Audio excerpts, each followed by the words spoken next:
Dalam nama Bapa dan Putra dan Roh Kudus. Amin. Para saudaraku yang terkasih dalam Kristus, mari kita berdoa sebentar.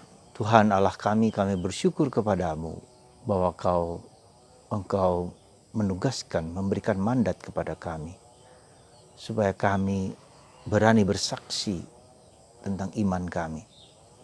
Berani bersaksi dan mewartakan Injil kabar gembira kepada orang lain. Berani untuk mengakui bahwa kami adalah orang Katolik di tengah segala situasi.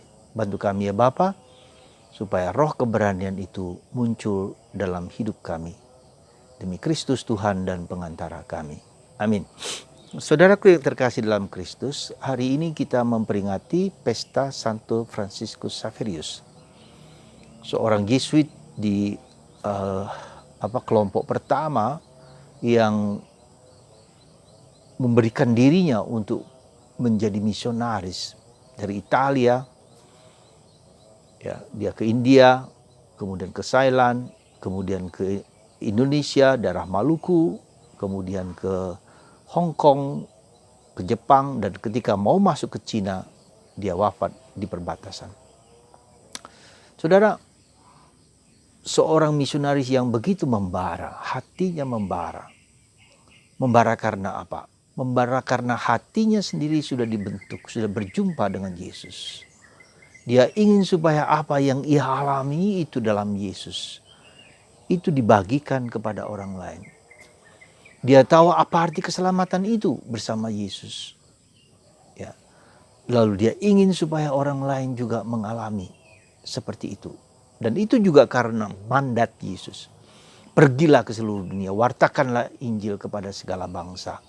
Baptislah mereka dalam namaku, kepada segala makhluk, segala bangsa, segala pulau, segala siapapun juga. Begitu membaranya hati orang ini, dan itu juga membara dalam diri Santa Teresia, kanak-kanak Yesus yang tidak pernah pergi kemana-mana. Tetapi dia menjadi pelindung karya misi.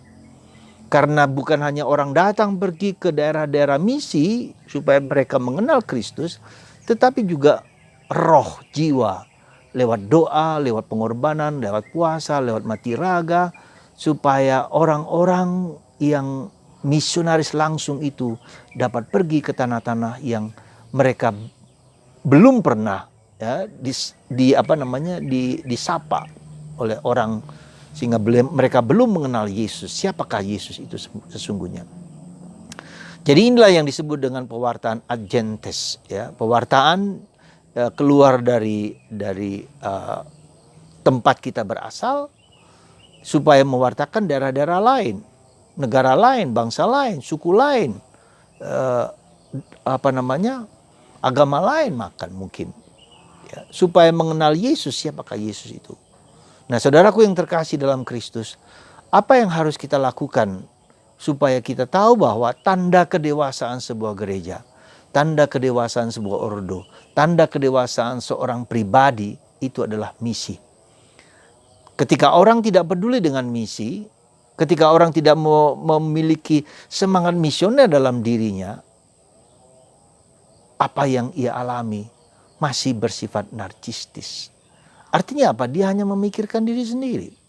Memikirkan keluarganya, memikirkan kesehatannya, memikirkan kebutuhannya sendiri. Dia fokus kepada apa yang dirinya sendiri.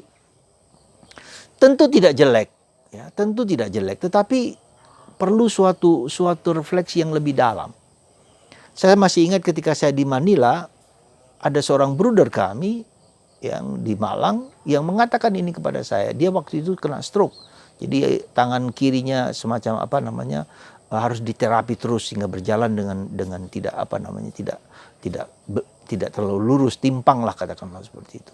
Dia mengatakan gini ketika saya sedang cuti, Romo Julius, saya mau mempersembahkan sakit saya ini untuk karya misi Romo di Filipina. Saya tersentuh dengan kata-kata yang sederhana ini. Tetapi itu justru sangat memperkuat saya. Jujur kalau saya katakan, mungkin berkat beliau, saya bisa selamat di Filipina.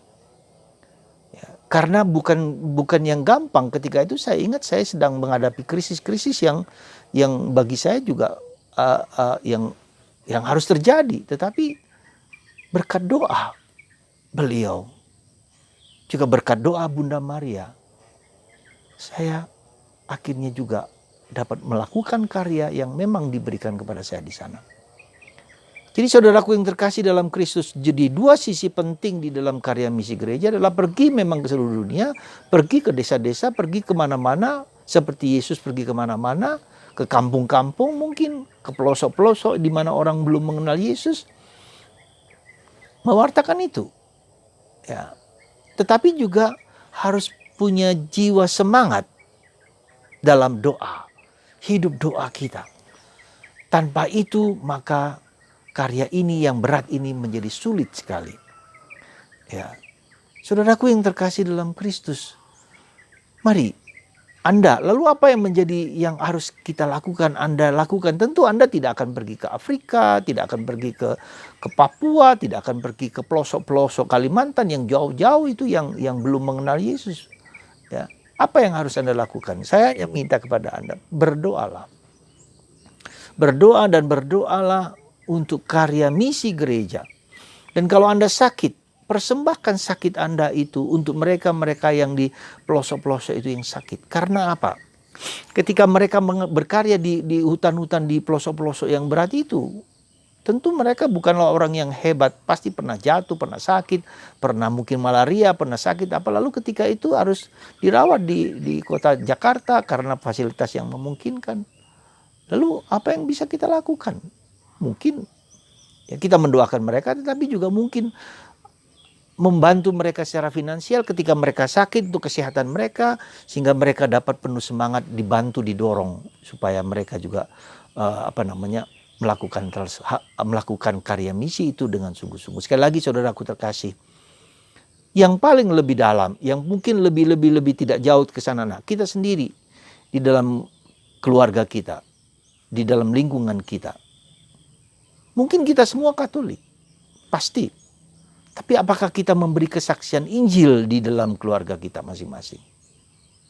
Apakah kita sungguh-sungguh mengenal Yesus sungguh-sungguh?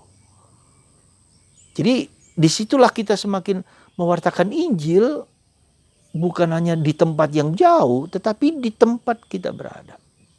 Menjadi kabar baik, hidupku menjadi kabar baik bagi suami, bagi istri, bagi anak-anak, ya. Dan membawa mereka, membimbing mereka untuk mengenal Yesus. Menuntun mereka untuk mengenal Yesus. Mengajak mereka untuk semakin mencintai kitab suci. Mencintai Yesus. Memiliki suatu relasi dengan Yesus. Jadi ini semacam membimbing mereka, bukan hanya mendoakan jauh gitu. Tapi membimbing dengan sabar, dengan telaten, dengan penuh semangat dan seterusnya. Saudaraku yang terkasih dalam Kristus, saya mempunyai dua hal yang sedang saya jalani. Yaitu pertama apa? Yaitu saya menciptakan doa ini. Doa Rosario Maria Fatima ini. Ya, doa ini terinspirasi karena karena penampakan Bunda Maria di Fatima. Dan dia mengajarkan kepada ketiga anak kecil itu doa yang sangat sederhana. Ya Yesusku yang baik, ampunilah dosa-dosa kami, bebaskan kami dari api neraka, dan bawalah jiwa-jiwa ke surga, terutama mereka yang sangat membutuhkan kerahiman-Mu. Nah, saya ingin doa itu didoakan terus-menerus menjadi rosario, dan inilah hasilnya. Saya ingin supaya orang-orang yang berdosa itu bertobat. Dan saya mohon seperti Bunda Maria juga, mereka yang sudah berdosa, yang meninggal itu, supaya jangan masuk neraka tetapi masuk ke surga. Maka saya, bagi Anda yang berminat, silahkan japri saya. Saya akan memberikan ini kepada Anda, supaya Anda bisa mendoakan. Ini buatan tangan saya sendiri, supaya rosario biru putih saya dengar. Ya, saya buat supaya saya ingin supaya juga bukan hanya orang yang hidup, orang yang mati pun tidak masuk neraka. Ya, tapi masuk surga. Itulah doa Maria, Rosario Maria Fatima. Ya, terinspirasi supaya banyak orang bertobat. Dan saya merasa bahwa rosario ini adalah rosario persiapan kita ke saat-saat di mana akan datang pembaruan hidup lewat setelah pandemi ini. Itu yang pertama. Yang kedua, Saya memiliki kelompok doa yang saya sebut dengan Mahkota Maria, Corona Maria. Ya, kenapa? Saya akan membimbing mereka satu persatu, dekat satu persatu ketika hidup doa lebih diperdalam. Ya, tidak mudah, sangat tidak mudah. Yaitu doanya apa? Bangun jam 3 pagi. Ya, bangun jam 3 pagi dengan doa rosario, doa pembebasan gereja dari kuasa kegelapan, membantu gereja di saat-saat yang paling sulit itu supaya gereja dibebaskan dari kuasa kegelapan. Ya. Saudara, untuk apa? Coba perhatikan, gereja Eropa yang dulu memberikan misionaris-misionaris handal mereka ke seluruh dunia, sekarang habis. Iblis telah mengalahkan pikiran, hati, jiwa orang-orang Eropa pada umumnya dengan menggantikan ateisme. Luar biasa, iblis luar biasa. Nah, kemudian yang kedua, doa untuk supaya komunisme masih ada. Di mana Bunda Maria dulu mengatakan bahwa Rusia akan hancur berkat komunisme yang mengatakan tidak ada Allah. Dan saya mohon lewat perantaraan Bunda Maria menginjak kepala ular, naga ular di Cina yang berkuasa di sana. Apapun juga, ya. Tentu mereka penuh kebaikan, penuh artinya begitu pembangunan luar biasa mereka. Tapi saya ingin supaya Kristus dikenal, diresapi, dihayati oleh mereka. Penduduk 1 miliar lebih orang, ya. Maka kita berdoa sungguh-sungguh untuk itu, karena naga mereka berkuasa di sana. Kemudian berdoa untuk aborsi, ya. Begitu banyak bayi yang dikorbankan. Jadi sekali lagi doa Maria Fatima ini dan doa kelompok doa Mahkota Maria ini, ya, supaya berdoa untuk bayi-bayi yang diaborsi. Dan tentu saja saya mohon supaya para karmelit yang sudah berkarya di Cina yang sudah puluhan tahun belum dapat calon sama sekali, dan itu merupakan suatu hal yang katakanlah kita mohonkan supaya ada orang-orang yang tergerak untuk menjadi karmelit di sana. Sekali lagi, bagi Anda yang mau bergabung bersama saya, silakan japri. Ya, Anda tidak perlu setiap hari berdoa Maria Fatima ini, tidak perlu. Mungkin seminggu sekali, seminggu 2 kali, tidak apa-apa. Dan bagi Anda yang mau masuk kelompok doa Corona Maria, ya, Mahkota Maria, silakan japri ke saya. Syaratnya adalah puasa, ya, 3 kali seminggu, dan bangun pagi jam 3, ya, untuk berdoa bagi gereja supaya gereja bangun, ya, dan tidak tidur dikuasai oleh kuasa kegelapan yang sudah banyak menghancurkan umat Allah di Eropa dengan tidak lagi mempercayai Kristus, mungkin mempercayai gereja, yaitu pada ateisme, dan gereja-gereja kosong, hancur, bahkan mungkin berubah menjadi klub atau menjadi tempat minum atau apapun, bahkan ke agama tertentu yang lain. Sekali lagi saudaraku, mari kita mohon lewat perantaraan Santo Fransiskus Xaverius jiwa-jiwa yang membara untuk Kristus.